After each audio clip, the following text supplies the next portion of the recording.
Assalamu alaikum. I am Farhan Memon and I teach you class 5 mathematics.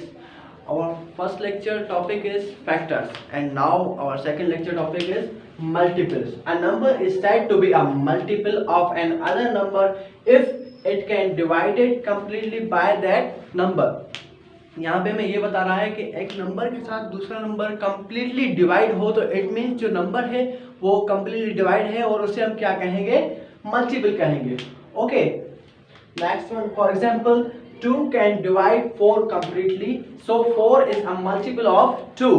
For example, 4 divided by 2 is equals to 2 because 2 ones are 2, 2 twos are 4. Here 4 is completely divided by 2 and so 4 is a multiple of 2.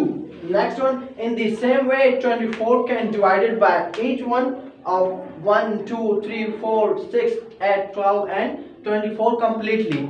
So 24 is multiple of each of all these numbers. For example, 24 divided by 2 is equals to 2 ones are 2, 2 12s are 24 is equals to 12. Here 2 is completely divided to 24. So 24 is multiple of the 2. Thank you so much.